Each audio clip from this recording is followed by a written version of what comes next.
بسم اللہ الرحمن الرحیم۔ بزرگوں، ساتھیوں، نوجوانوں میں آپ سے ایک اپیل کرنا چاہتا ہوں کہ آج کی جو تعلیم ہے یہ ادبی تعلیم نہیں ہے۔ یہ تعلیم جو ہے یہ سائنس اور ٹیکنالوجی کی تعلیم ہے۔ ادبی تعلیم جو تھی وہ فارسی ہے، وہ قرآن پاک ہے، وہ ویدوں میں کچھ چیزیں ہیں۔ یہ چیزیں جو ہوتی ہیں یہ ادب کو سکھاتی ہیں، احترام کو سکھاتی ہیں۔ جب تک ہم میں ادبی تعلیم نہیں ہوگی تب تک ہم دوسری تعلیم روزگار کے لیے اپنا لیں گے، لیکن ہمیں اصل اور نقل اور سچ اور خدا کا پتہ نہیں لگے گا، بھگوان کا پتہ نہیں لگے گا۔ بزرگوں اور ساتھیوں، نوجوانوں، پہلے بادشاہوں سے پہلے خلیفہ ہوا کرتے تھے۔ خلیفہ جو ہوا کرتے تھے تو وہ ان کو حکم ہوا کرتا تھا کہ آپ نے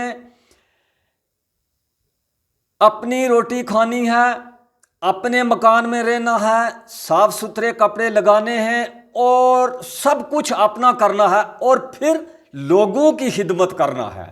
سب کچھ اپنا خرچہ اٹھا کر اپنے مکان میں رہتے ہوئے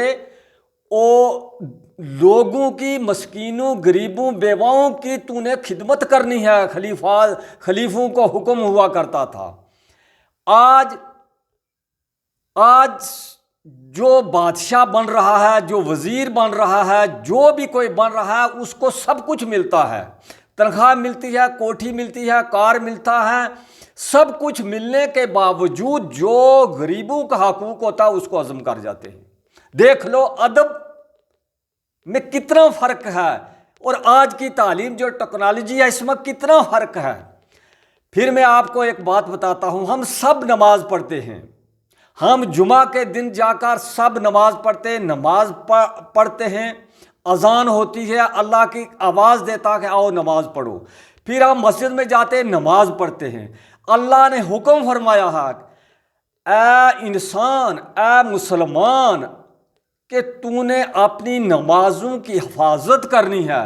حفاظت کا مطلب یہ نہیں ہوتا کہ تو نماز پڑھ کے آیا اور جیب میں نماز کو ڈال دیا اور اوپر سے سی لیا، یہ نہیں۔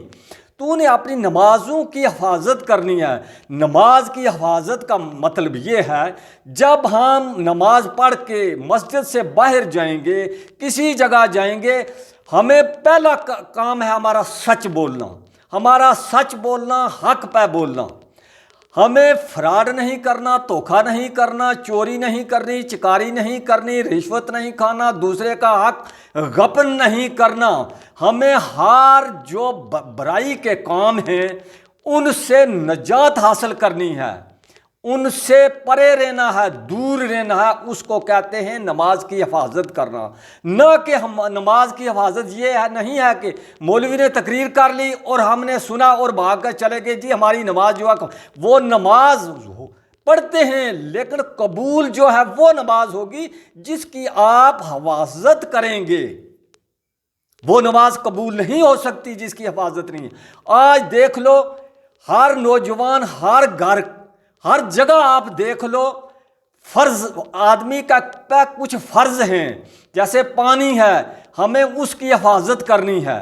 ہم نے اس کو دیکھنا کہ یہ پانی سب پیتے ہیں اور ہم نے اس کی حفاظت کرے۔ راستہ ہے، کوئی بھی راستہ ہے، اس کو ہم نے سوچنا، دیکھنا کہ اس پہ اللہ کے انسان چلیں گے، اللہ کا کوئی ہو سکتا ہے، کوئی ولی چلے گا۔ اس راستے کو ہم نے صاف کر کے رکھنا ہے۔ ہم نے روڈ میں کوئی ایسی چیز نہیں ڈالنی جس سے سب لوگوں کو رکاوٹ ہو جائے۔ پانی کا نلکا بند نہیں کرنا۔ بجلی کا جو بجلی ہے دوسرے گھر میں جاتی ہے اس کو خراب نہیں کرنا کہ دوسرے کو نقصان دینا ہے۔ آپ کو یہ پتا ہے کہ پڑوسی کے حقوق جو ہوتے ہیں وہ بہت بڑے حقوق ہوتے ہیں۔ پہلا سوال اللہ تبارک تعالیٰ پڑوسی کے حقوق پہ کرے گا، چاہے وہ کسی مذہب میں ہو، چاہے کسی مذہب میں اس کا جو وہ رہتا ہو، لیکن پڑوسی کا حقوق کا حساب سب سے پہلے ہوگا۔ مسلمان وہ ہے، مسلمان وہ نہیں ہے مسلمان وہ ہے جو نبی کریم صلی اللہ علیہ وسلم نے وہ راستہ بتایا اس پر چلے. نماز اگر بتائی ہے نماز 5 وقت پڑھو تو اس پہ چل کر حفاظت کرنی ہے، نہ کہ ہم نے راستوں میں کانٹے بچھانے، نہ کہ ہم نے راستوں میں پتھر ڈالنے، نہ کہ ہم نے نلکا توڑنا ہے، نہ کہ ہم نے پانی کو تباہ کرنا ہے، برباد کرنا ہے. اگر راستے میں کانٹے آ گئے تو اس کو نوجوانوں کا فرض ہے کہ اس کانٹے کو ہٹانا، اس کانٹے کو صاف کرنا، تو تب جا کر ہم جو ہے ہماری نماز کی حفاظت ہوتی ہے. اگر کوئی بھوکا آ جائے، آپ کے پاس 1 روٹی ہے تو تیسرا حصہ اس کو کھلا دو. پانی کا گلاس ہے تو اگر بھرا ہوا ہے پانی نہیں ہے تو آپ اس کو پلا دو. وہ دکھی ہے تو اس کو راستہ بتا دو. جب آپ کسی کو راستہ بتائیں گے، کسی کو بھوکے کو روٹی دیں گے، کسی کو کوئی تکلیف میں ہوگا تو بیماری میں اس کو ساتھ پکڑ کے لے جائیں گے، اس کی جو دعا لگے گی، اس کی جو آتما خوش ہو جائے گی آپ پر، وہی دعا لگے گی اور آپ کی سب باتیں جو اللہ تبارک تعالیٰ پوری کر دے گا.